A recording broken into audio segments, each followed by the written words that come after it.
The fate of these buildings here in Boya subdivision, Simolo Big Lokalu Modern, will be determined latest April 9, 2021 at the Conference Hall of the National Anti-Corruption Commission, CONAC in Yaoundé, where those claiming ownership of this structure will prove to the Anti-Corruption Commission how they acquired the land to build.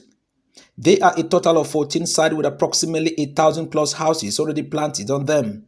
In a press release dated 19 March 2021, the chairman of CONAC, Reverend Dr. J. Denning Masigam, spelled out that all those occupying this site, from Boya Station, Federal's Quarters, GRA, Clerk's Quarters, Lower Farms, Upper Farms, Boya Fuel Plantation, Presidential Residence Land, Bostal Institute, Guest House, Wadas Barracks, Boya Regional Hospital Land, and the government practicing school Moliko Boya should come along with the following document: 1.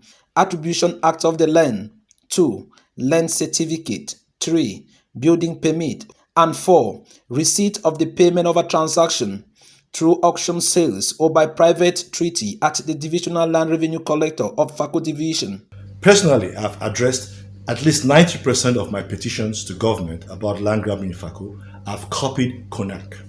And to Barrister Ngongi, CONAC has taken the right step. So if CONAC is coming in to try to correct this, they have 100% of my support and the support of the people of Fako especially. But reminded this Cameroon Anti-Corruption Commission that the land in question is not state land.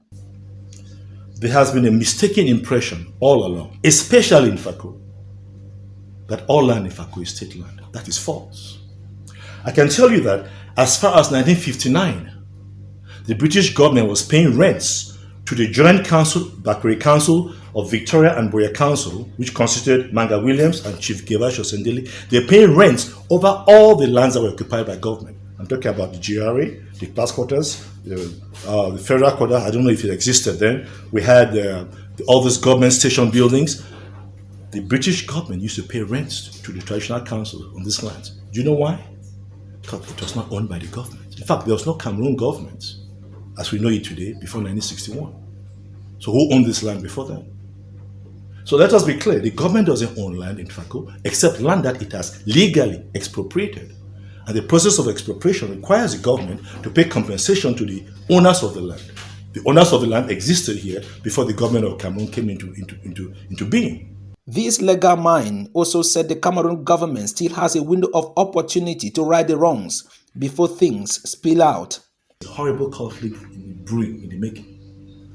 Because it will get to a point where our young Fako boys and girls will not have a place to build their houses, they'll not have a place to farm, they'll not have jobs as they do not have now, and they'll be surrounded by strangers, all who are occupying these positions, who have occupied their lands through illegal process of acquisition because they had the power.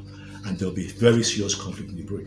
I had the occasion to tell the Minister of Lands recently, in Yaoundé, through his Secretary General, that if this situation is not stemmed early, we shall have a worse conflict within Fako than what is happening in the whole North and Southwest province. April 9 is the date, and Yaoundé Conference Center, the venue. The Fako sons and daughters are therefore waiting for an outcome that might change everything.